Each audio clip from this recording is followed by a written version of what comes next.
عائشہ نقاب میں حضرت عائشہ کا چہرہ چھپا ہوا ہے، حضرت عائشہ کا چہرہ چھپا ہوا ہے، اور میرے نبی کے کاندھے سے وہ دیکھ رہی تھی۔ اتنے میں کیا دیکھا کہ حضرت عمر آ رہے ہیں، اتنے میں کیا دیکھا کہ حضرت عمر آ رہے ہیں۔ اب حضرت عائشہ کہتی ہے کہ یا رسول اللہ جلدی اب یہاں سے چلیں، عمر آ رہے ہیں، عمر آ رہے ہیں۔ یہ روب ہے، یہ روب حضرت عمر کے چہرے میں، عمر کے چہرے دیکھا تو حضرت عائشہ کس سے کہہ رہے ہیں؟ نبی سے کہ نبی اب یہاں سے چلیے، عمر آ رہے ہیں۔ میرے نبی فرماتے ہیں کہ عائشہ کیا بات ہے، کیوں گھبرائی ہے؟ تو حضرت عائشہ کہتی ہے کہ یا رسول اللہ دیکھیں نا عمر آ رہے ہیں۔ میرے نبی فرماتے ہیں کہ وہ عمر ہے، یہاں نبی موجود ہے، یہاں نبی موجود ہے۔ کہنے کا مطلب یہ ہے کہ حضرت عمر کے چہرے میں وہ روب رکھا ہے، حضرت عمر کے چہرے میں یہ روب اللہ نے رکھا ہے کہ حضرت عائشہ کو بھی یہ خیال نہ ہوا کہ میرے ساتھ عمر آ رہے ہیں تو آنے تو کیا بات ہے، میرے ساتھ تو میرے نبی موجود ہے،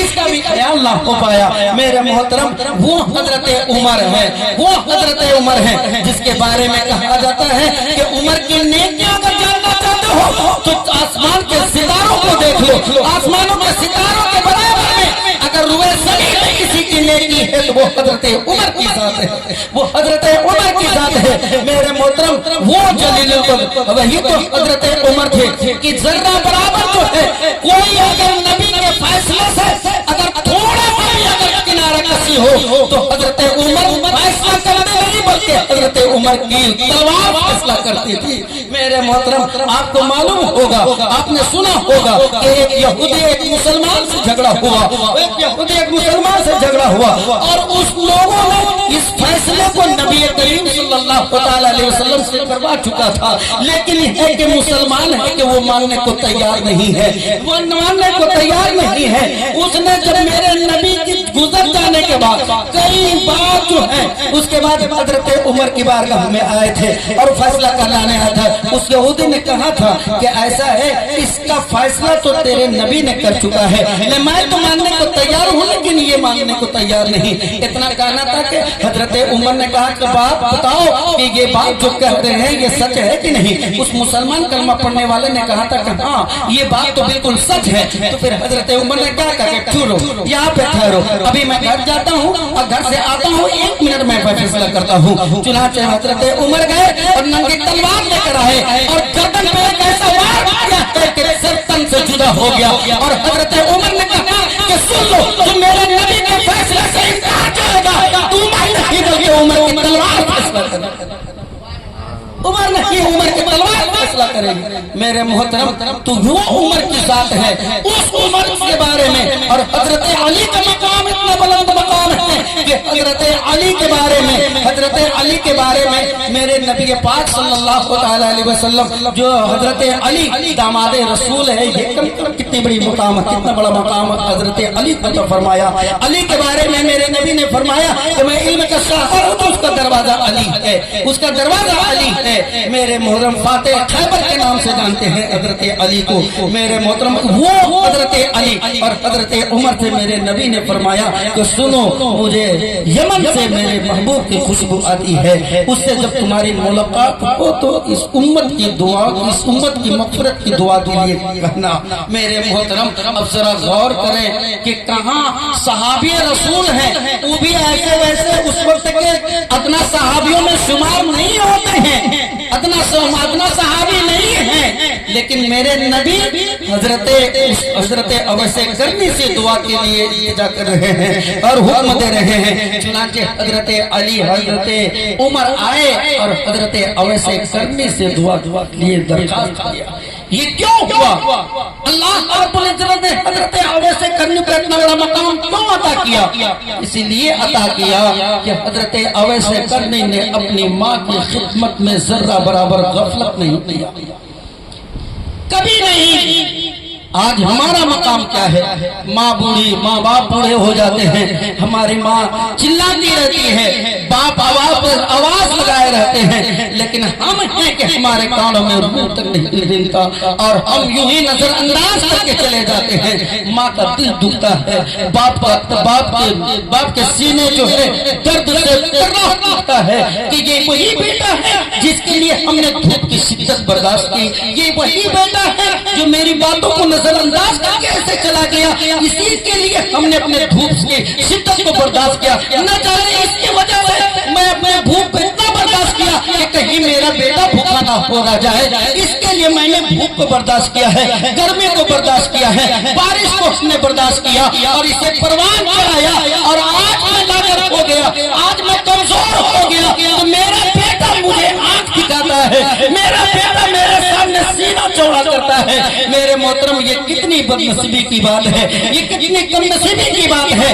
اس لیے میرے محترم، ہمیں اور آپ کو چاہیے، یہ کہتے ہیں نا کہ نسل بعد نسل، ہر نسل کے بعد ایک نسل ہے، ہر نسل کے بعد ایک نسل آنے والی ہے۔ جگایا جاتا ہے کہ تم جیسا کرو گے تمہاری اولاد بھی ویسا ہی کرے گی۔ اسی لیے میرے محترم، کبھی یہ نہ سوچنا کہ یہ ابھی ہم طاقتور ہیں، ہمارے پاس جو جسم میں طاقت ہے، قوت ہے، میں جو چاہوں کر رہوں، میں جو چاہوں کر جاؤں، سمندر کو جو ہے، سمندر کے دریاؤں میں بھی کھیل سکتا ہوں، ہواؤں کو میں پکڑ سکتا ہوں۔ یہ تمہارے اندر طاقت ہے جو تم اپنے طاقت پہ غرور ہے اور تم کمر ڈالنے کی کوشش کرتے ہو، کل تمہارا باپ بھی اسی طاقت سے گزر چکا ہے۔ اسی لیے کبھی نہیں کہنا، کبھی یہ گھمنڈ نہ کرنا، کبھی یہ گمان نہ کرنا کہ ابھی تو مجھے جانے کا وقت نہیں ہے۔ اس لیے کہ اللہ رب العزت قرآن پاک میں ارشاد فرماتا ہے کہ موت کب تجھے گھیر لے، موت کے آہنی پنجے کب تمہیں دبوچ لے، یہ تمہیں پتہ بھی نہیں چلے گا۔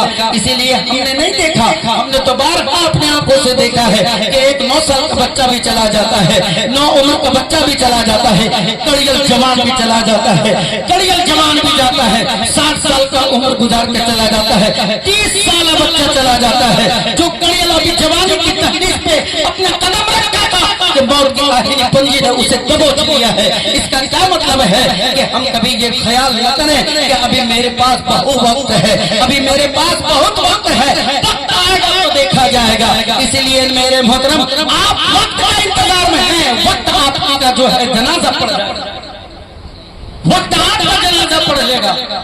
اسی لیے میرے محترم، اسی لیے جو زندگی باقی ہے اس میں نیک اعمال کرنے کی کوشش کریں، نیک اعمال کی کوشش کریں۔ اسی لیے کہ نیک اعمال کی جو ہے ہمارے اعمال، وہ اعمال نیک اعمال ہے کہ دنیا میں ہم جائیں گے تو کچھ رہے یا نہ رہے، یہ اعمال جو ہم کر کے رہیں گے دنیا میں، یہی اعمال ہمارے ساتھ جانے والے۔ ایسا نہیں ہے کہ آج ان کے والد محترم چلے گئے کل ہم نہیں جائیں گے، نہیں۔ اللہ رب العزت قرآن پاک میں ارشاد فرماتا ہے کل من علیہا فان ویبقی وجہ ربک ذو الجلال والاکرام، کہ دنیا کی ہر چیز فانی ہے، دنیا کی ہر چیز فانی ہے، ایک نہ ایک دن مٹنے والی ہے۔ اسے ہمیں اور آپ کو خیال رکھنا ہے، جو زندگی باقی بچی ہے اس میں جتنا چاہیں عمل کی دنیا سجا لیں، عمل کی دنیا سجا لیں۔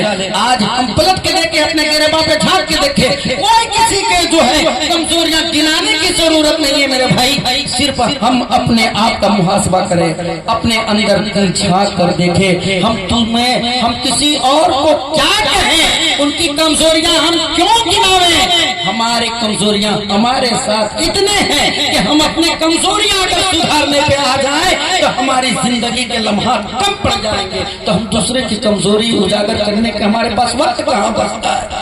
وقت بچے تب نہ ہم آپ کو بتائیں کہ آپ کے اندر یہ کمزوری ہے، آپ کے اندر یہ کمزوری ہے، آپ کے اندر یہ کمزوری ہے۔ ارے بابا، میرے پاس تو اتنی کمزوری ہے کہ ہم اسی کو سدھارتے میری زندگی کے اوقات جو ہے کم پڑ رہے ہیں۔ اسی لیے میرے محترم، ہم کسی کو دکھانے کی ضرورت نہیں ہے، بلکہ تنہائی میں جب ہو تو آپ اپنے آپ میں محاسبہ کریں کہ اللہ رب العزت نے مجھ کو پیدا کیا تو کیوں کیا ہے، پیدا کیا تو کیوں کیا ہے، دنیا میں آئے ہیں تو کیوں آئے ہیں؟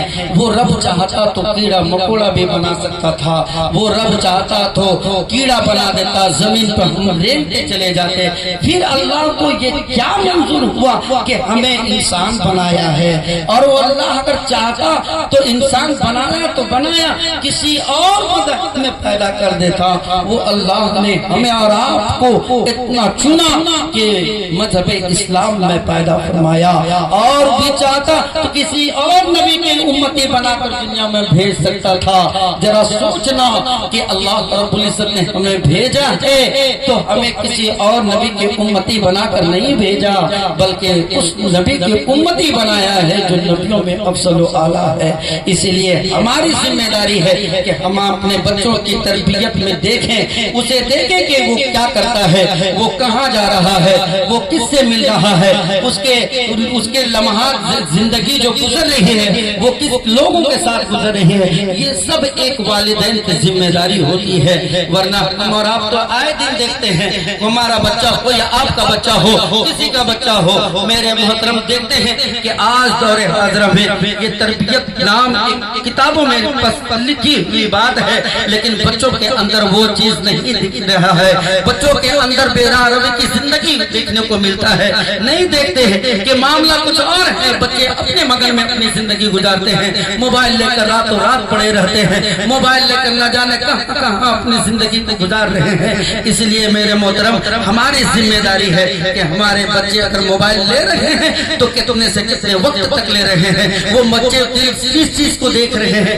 یہ ٹیکنالوجی دنیا جو ہے تو بڑی اچھی، ورنہ بہت خراب چیز ہے، بہت بیکار چیز ہے۔ اسی لیے ہمیں اور آپ کو ان سب چیزوں کا خیال رکھنا ہوگا۔ اگر ہم اور آپ اگر خیال نہ رکھیں گے تو وہی بچہ ہے جس کے لیے ہم نے دنیا میں سب کچھ کیا ہے، کل جا کے وہ بچہ آنکھ دکھانے میں دریغ نہیں کرے گا، آنکھ دکھانے میں دریغ نہیں کرے گا، بلکہ جواب پر جواب دے گا، اور جواب دے گا تو یوں ہی جواب نہیں دے گا، بلکہ باپ کی آنکھوں میں آنکھیں ڈال کر جواب دے گا۔ اس وقت ہمیں یہ تکلیف ہوگی، اس وقت ہمیں یہ احساس ہوگا کہ میرا بیٹا آج میرے سامنے کھڑے ہو کر میرے آنکھوں میں آنکھیں ڈال کر جواب دیا ہے، آنکھوں میں آنکھیں ڈال کر میرے سامنے جواب دیتا ہوا نظر آیا ہے۔ میرے محترم جو ایسا کیوں ہوتا ہے؟ یہ ایسا اس لیے ہوتا ہے کہ ہم نے اپنے بچے کی تربیت پہ ہم نے غور نہیں کیا ہے، ہم نے غور نہیں کیا ہے۔ اسی لیے ضرورت ہے کہ ان تمام چیزوں کا ہم خیال رکھیں، تمام چیزوں کا خیال رکھیں۔ رب قدیر کی بارگاہ میں دعا ہے کہ مولا تعالیٰ ہم سب کو اہدنا صراط المستقیم پر چلنے کی توفیق و رفیق عطا فرمائے۔ اور چونکہ جو ہے ہمارے شمس الدین بھائی جو ہے ان کی تو ایک فرمائشیں رہتی ہے اتنا کہ ہم کیا کہیں، انہوں نے کہا کہ نعت نبی بھی پڑھنا ہے آپ کو، اسی لیے میں چند ایک مطلب 2-3 شعر میں پڑھ ہی دینا چاہتا ہوں۔ درود شریف پڑھ لیجیے، اللہم صلی علی سیدنا و سیدنا حبیبنا